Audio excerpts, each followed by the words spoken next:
This dried, scraggly plant behind me is spinach that I planted 4 months ago from seed. I harvested a lot of the leaves, but then it got hot, it bolted, I let it go, it set the seed, and today's the day to harvest. Hi, I'm Gardener Scott, a master gardener who discusses everything gardening so that you can become a better gardener. Join me today as I show you how I save spinach seed.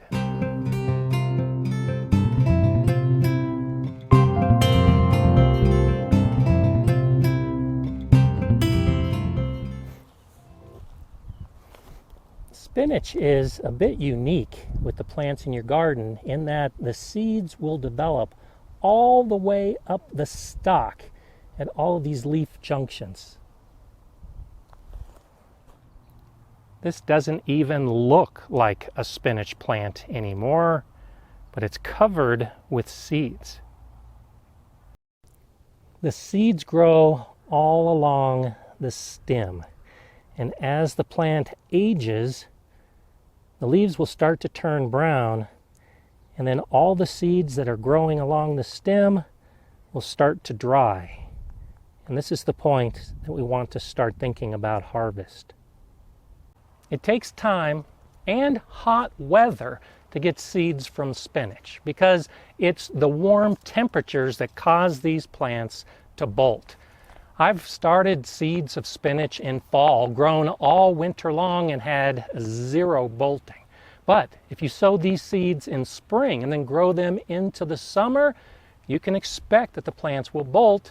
They'll set seed, and that'll give you the opportunity to begin harvesting in late summer or early fall. And I begin the harvest with a cardboard box or a paper bag.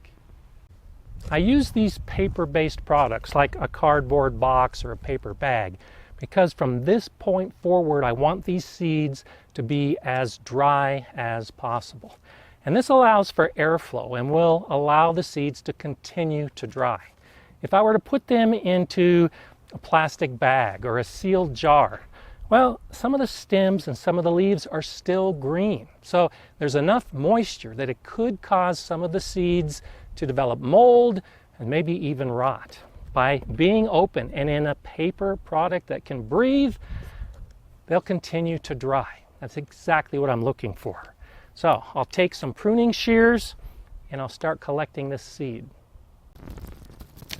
I'm focusing on dried stems and dried seeds at this point, and just either breaking them off, because many will just come off in your hand, or cutting the thicker stems and putting them in the box. There are so many seeds here, I don't need to worry about some of these that are still green. They can continue growing and maturing and give me seeds later in the season. It's okay to spread this out over time and only harvest the seeds that have dried on the plants. And I think that's important because if you were to harvest a green stem like this, well, these seeds aren't mature yet. So wait until they dry, cut off the dried stems with the dried seeds, and you can be more assured of the viability and future spinach plants.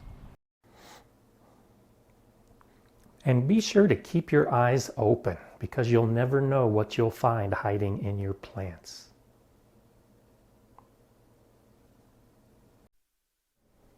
Once I bring the spinach seeds back into the house, I just let them sit in the box for a week or two and continue to dry. Now, you can go ahead and take these seeds and put them right back into the garden for a fall crop, and they'll even grow well into the winter. But I'm collecting these seeds for spring, and so that's what I'll show you. I start with getting a container, and I've gone ahead and marked the name of the seed on the container. It's a good idea to put down the variety, what type of seed it is, and then be sure you mark the year that you've collected the seed. So with my container, I'm using a glass jar and a paper, newspaper, and then a clean sheet of white paper. I'm ready to start collecting these seeds.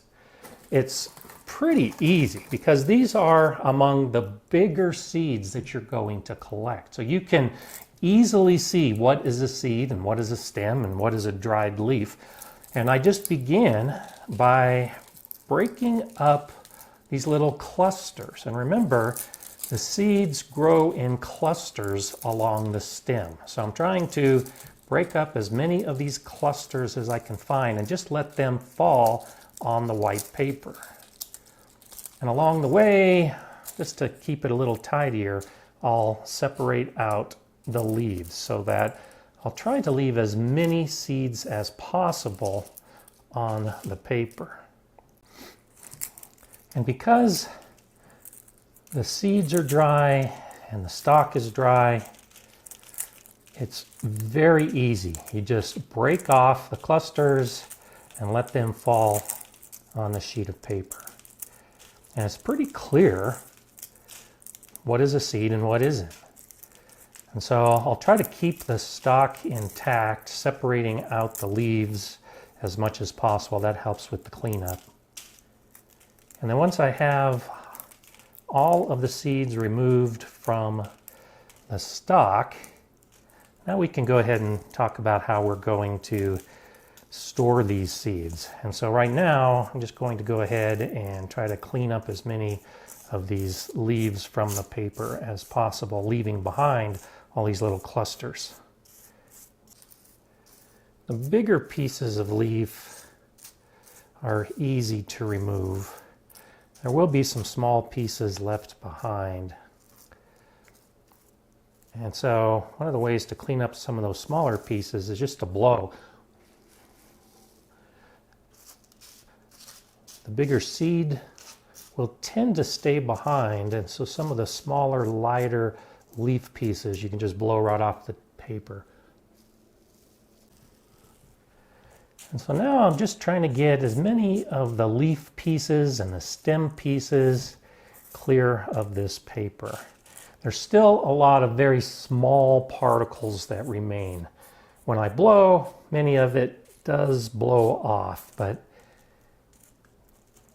it's still difficult to get rid of all the little pieces. So what I do is I take a strainer or a kitchen sieve, and I'll go ahead and with the bigger pieces off the paper now, I'll go ahead and pour it into this. So now I have a clean sheet of paper again. And then by shaking, I can shake out a lot of those little particles. And you can see how much the little pieces fall through. And then I'll go ahead and pour that little bit of chaff off and then put the seeds back onto the clean paper again. There's still some stalks and leaves that need to be separated, but it's much easier with all that little stuff gone. And I really want to try to store the seeds so that it's just seeds, so we don't have a lot of litter. It's a personal preference. You can easily just stop at this point and put the seeds into your jar or envelope or whatever container you want to use. But all this extra chaff takes up space, and I don't think it looks as nice when you save your seeds and you've got a lot of the junk left behind. So I'm cleaning up as much of that junk as possible. And then with these clusters of seeds, now I can start breaking them apart because there's a lot of little seeds that are clustered into these big chunky pieces. And so by separating out these clusters, now I can get back to that basic seed, because when you sow the seed, you don't want to sow a cluster of seeds, or you might get 6 or 8 or 10 spinach plants. You want to be sowing each of these individual seeds. So that's what we're doing at this step. And it's just finger pressure that allows these clusters to fall apart. And then the seeds will drop back onto the paper.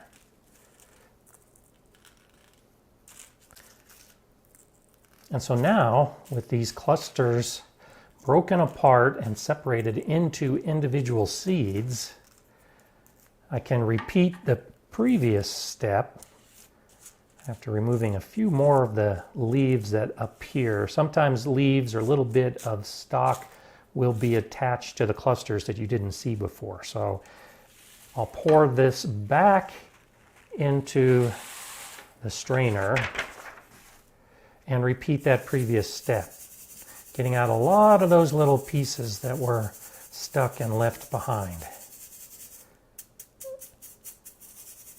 And now this seed is pretty clean.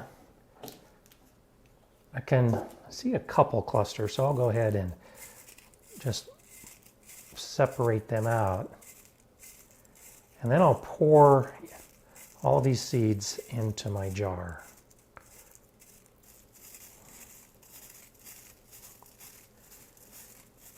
So doing this last little bit of cleaning, making sure some of those immature seeds, in addition to the chaff, fall through.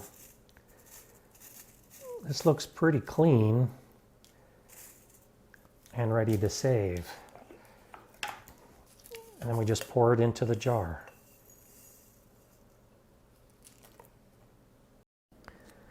Looking at how much seed I got in just this one stalk, I'm estimating over 100 seeds in this first effort. That's a pretty good amount from just the first stalk, and I cut a number of them. So now I'll go ahead and continue the process with all the other spinach stalks that I cut off. And so you can see how this is a great opportunity to save your seeds and never have to buy spinach seeds again. Now, this Bloomsdale long-standing spinach is an heirloom variety.